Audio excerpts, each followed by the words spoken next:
De volta com o nosso Rei de Copas. E agora prestem bem atenção que a gente vai falar sobre o, esse rei, né, mitológico. Olhe bem os aspectos dele aqui que a gente vai começar.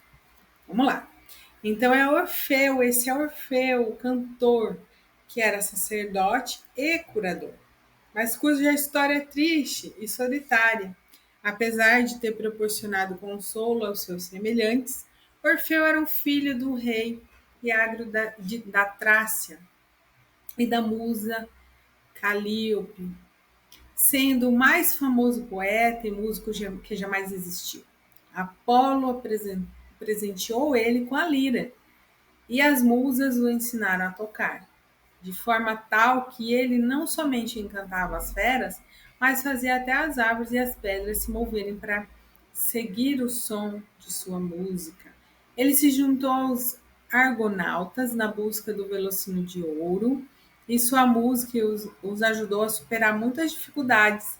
Ao voltar, ele casou-se com Eurídice e estabeleceu-se na Trácia.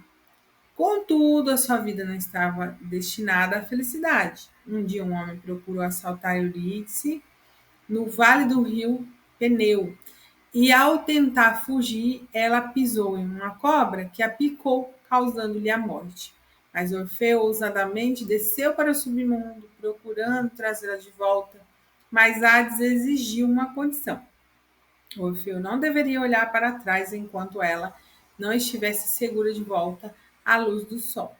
Eurídice seguiu Orfeu pela passagem escuras, guiado pelo som da sua lira, mas no último momento ele perdeu a confiança e olhou para trás para ver se ela ainda o seguia. Dessa vez, perdeu-a para sempre.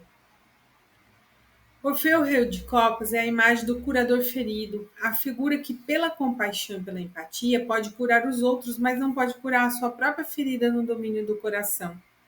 De muitas maneiras, ele é um antigo equivalente moderno, assistentes sociais, os psicoterapeutas, o indivíduo que almeja estar em contato com o mundo dos sentimentos e procura incessantemente ajudar as pessoas a se relacionarem, mas ao qual às vezes falta confiança em sua vida pessoal e, portanto, não consegue alcançar a realização tão desejada.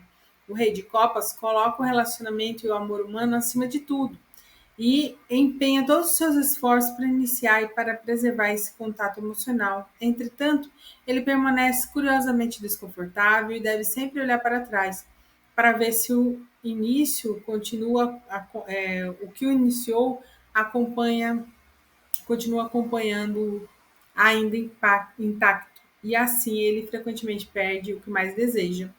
O Rei de Copas é uma figura de temperamento inconstante e sensível, e muitas vezes de sentimento profundo e raro dom em comunicar esse sentimento para afetar e influenciar as pessoas. Então a gente vê aqui que é um homem enlutado, que pela perda da esposa, ele realmente se fechou, né? E ele teve sérios problemas. Então, quando ele está ali à margem do rio, a gente vê que ele está olhando para os problemas, está olhando para esse luto, ele está olhando para essa perda do amor da vida dele, ele está olhando para essa dor infinita. Ele pode ajudar todo mundo, curar todo mundo, mas essa dor dele nunca vai sair, né?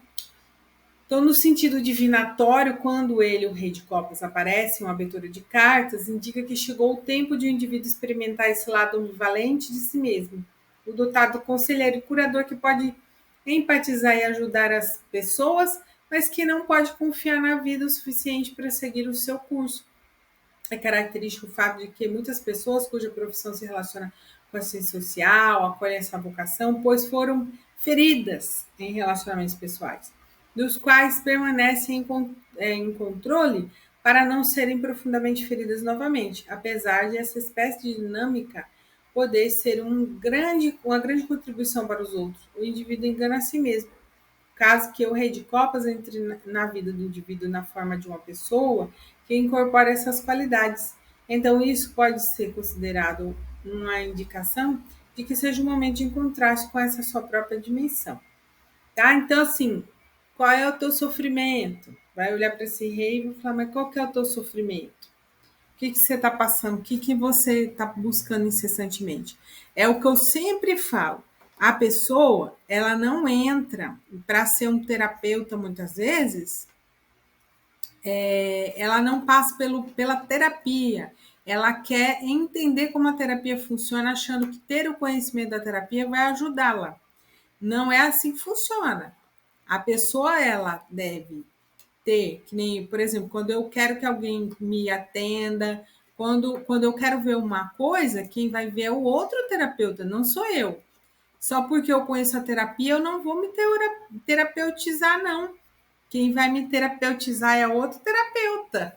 Quem vai me atender e vai ver coisas que eu não consigo ver é outro terapeuta. Então, esta carta, ela vem dizer se ele, né, curasse os outros, beleza, porque isso é algo muito legal, altruísta e tudo mais. Mas ele passasse por sessão terapêutica também, ele fosse curar o luto dele, com toda a força que ele usa para curar o outro, com todo o desejo de curar o outro que ele usasse para curar a si mesmo, ele estaria bem. Ele estaria bem, não estaria com essa angústia. Mas ele não faz isso. Né? Eu mesma aprendi na psicanálise. Antes de eu fazer, eu fiz todas as terapias, mas nunca ninguém me falou da necessidade de atendimento, que a gente vai fazendo um curso, vai fazendo outro, vai se enchendo de paciente e tudo mais. E vai despejar esse acúmulo de resíduos aonde? Né? Quem que vai limpar a gente? A gente precisa dessa limpeza energética. A gente precisa desse autocuidado. Então, no nosso exercício aqui, a gente vai observar isso. Eu estou me cuidando? Alguém está me atendendo com tarô, com outras terapias? Também tenho que ser atendida. Se eu vou começar a atender o outro, eu também tenho que ser olhada e assistida. Então, olhando para esse cara aqui, que é o símbolo do curador, que não está curando a si mesmo. Então ele acaba sendo hipócrita, ele fala para os outros fazer as coisas e ele mesmo não faz. Então a gente não vai ser terapeuta hipócrita, curador hipócrita. A gente vai fazer o que precisa ser feito e a gente vai se curar também. A gente vai olhar para nós também. Tudo bem? Combinado? Eu já faço isso, maravilha. Ai, eu nunca, não imagina, não achei um terapeuta legal ainda para cuidar de mim, tá? Isso daí é inadmissível, a gente ficar carregado com o problema dos outros e a gente não liberar isso. Ah, mas eu libero sozinha. Não, às vezes você consegue enxergar, às vezes você não enxerga. Por exemplo, tem a mudança de humor, né? Tem a mudança de humor que a gente tem após uma terapia, após estar perto de uma pessoa, não precisa nem estar atendendo. A gente mudou de humor, a gente se carregou. Carregamos a emoção, o sentimento, alguma coisa no nosso campo eletromagnético. A gente precisa liberar isso. A gente precisa de um terapeuta que às vezes a gente não está vendo. A gente não está vendo e a gente precisa liberar, né? Fora o negócio espiritual também. A parte espiritual, a parte. Todas as conexões que fazemos, né? Precisamos dessa liberação. Até então, o próximo naipe, já vamos começar com o de ouros aí. E logo, logo vamos estar encerrando o curso, né?